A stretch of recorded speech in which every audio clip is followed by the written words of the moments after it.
வணக்கம் நண்பர்களே.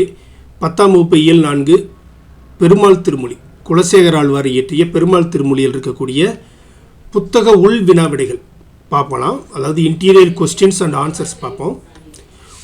உணதரிலே பார்ப்பன் அடியேனே, உணதரிலே பார்ப்பன் அடியேனே யார் யாரிடம் கூறியது?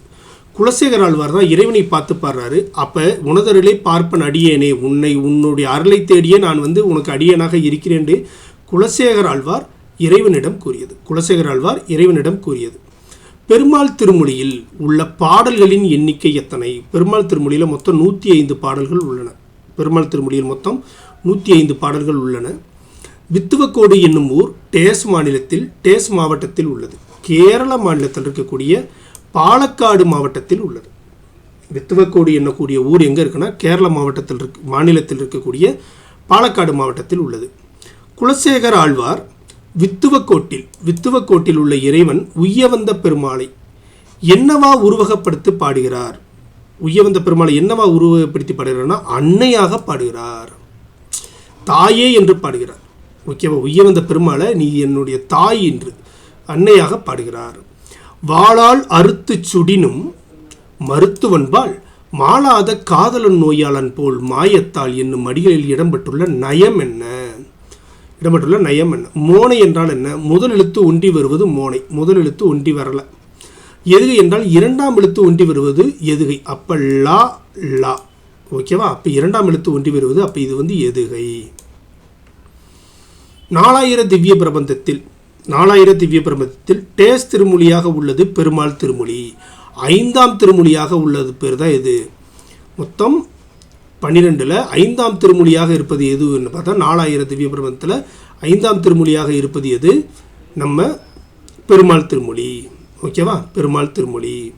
பெருமாள் திருமொழியை பாடியவர் யார்? பெருமாள் திருமொழியை பாடியவர் குலசேகர ஆழ்வார். பெருமாள் திருமொழியை பாடியவர் குலசேகர ஆழ்வார். 8. குலசேகர ஆழ்வாரின் காலம் என்ன? 8ஆம் நூற்றாண்டு. குலசேகர ஆழ்வாருடைய காலம் எந்த நூற்றாண்டுன்னு பார்த்தா 8ஆம் நூற்றாண்டை சார்ந்தவர். குலசேகர ஆழ்வார் 8ஆம் நூற்றாண்டை சார்ந்தவர். வாளால் அறுத்து சுடினும் என தொடங்கும் பெருமாள் திருமொழியின் பாடப்பகுதியாக உள்ள முதலாயிரத்தின் பாசுரம்.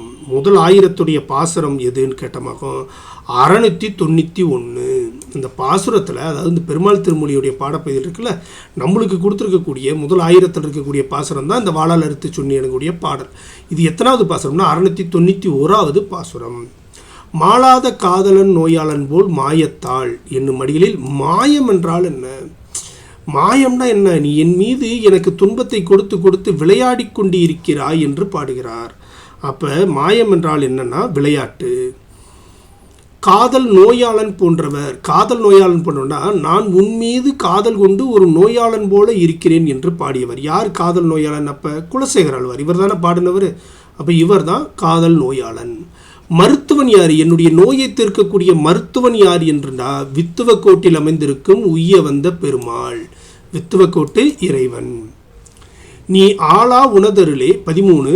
நீ ஆளா உணதருளே பார்ப்பன் அடியேன் என்றவர். நீ ஆளா உணதருளே பார்ப்பன் அடியேன் என்றவர் யார்? குலசேகர ஆழ்வார். உனது அருளுக்காக நான் என்ன பண்ணுறேன்? அடியேனாக நான் இருக்கிறேன் என்று பாடியவர் யார்? குலசேகர ஆழ்வார். மாயத்தால் மீளா துயர் தருபவர். மாயத்தால் மீளாத துயர் தருபவர் யாரு? மாயத்தால் மீளா துயர் தருபவர் யாரு? வித்துவக்கோட்டு. மாயம்னா விளையாட்டினால் நீ எனக்கு துயர் கொடுத்து என்னால் தாங்க முடியுமா என்று என்னை பார்த்து விளையாடி கொண்டிருக்கிறாய். அப்போ யார் துயர் தருபவர்? வித்துவக்கோட்டில் இருக்கக்கூடிய உய்ய வந்த பெருமாள். பொருத்தமில்லா ஒன்றினை தேர்வு செய்க. பொருத்தமில்லா ஒன்று 4000 திவ்ய பிரபந்தம், முதல் 1000, 5ஆம் திருமொழி. ஆமாம், இது எல்லாமே ஒன்று. இது எல்லாமே 4000 திவ்ய பிரபந்தத்தில் ஒன்று தான் நம்ம பெருமாள் திருமொழி. அதில் இருக்கக்கூடிய முதல் 1000ல் இருக்கிறது தான் இந்த பெருமாள் திருமொழி.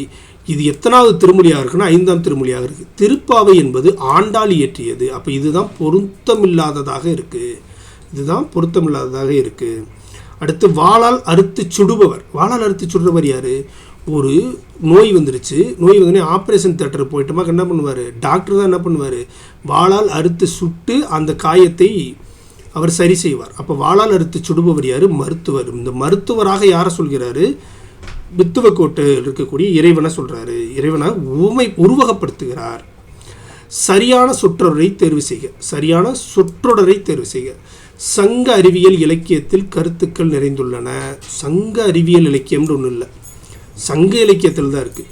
அறிவியல் கருத்துக்கள் சங்க இலக்கியத்தில் நிறைந்துள்ளன. ஓகே, இலக்கியத்தில் அறிவியல் சங்க கருத்துக்கள், இது தப்பு, இதுவும் தப்பு. சங்க இலக்கியத்தில் அறிவியல் கருத்துக்கள் நிறைந்துள்ளன. அறிவியல் கருத்துக்கள் சங்க இலக்கியத்தில் நிறைந்துள்ளன. சங்க இலக்கியத்தில் அறிவியல் கருத்துக்கள் நிறைந்துள்ளன. இதுதான் சரி, ஆப்ஷன் இ. 18. வாளால் அறுத்து சுடினும் மருத்துவன் பால் மாளாத காதலன் நோயாளன் போல் மாயத்தால். இவ்வடியில் அமைந்துள்ள அடியதுகை. அடியதுகை என்னென்ன? இது முதலடி, இது இரண்டாம் அடி. அப்போ இது அடியதுகை. இதே வரியில் வந்துச்சாக்க அதுக்கு பேர் என்னது? சீரெதுகை. இங்கே நம்மளுக்கு கேட்டிருக்கிறது என்ன கேட்டிருக்காங்க? அடியதுகை கேட்டிருக்கிறாங்க. அப்போ வாளால் லா எதுகை லா லா. அப்போ வாளால் மாளாத. அப்போ இதுதான் ஆதான் ஆன்சர். 19. வாளால் அறுத்து சுடினும் மருத்துவன்பால் மாளாத காதல் நோயன்பால் மாயத்தால் வடி உள்ள முரண் சொற்கள் என்ன? முரண் சொற்கள் என்ன? எதிரெதிர் கருத்துக்களை கொண்டதான் முரண் சொற்கள். எதிரெதிர் கருத்துக்கள். வாளால் மாளாத இல்லை, நோயாளன் மாயத்தால் இல்லை, இதுவும் இல்லை, இதுவும் இல்லை. மருத்துவன் நோயாளன், இதுதான். நோய் இருக்கிறவனுக்கு தீர்வு செய்கிறவர் யார்? மருத்துவன். அப்போ இதுதான் எதிர்ச்சொல்லாக இருக்குது. அப்போ 19க்கு ஆன்சர் இ.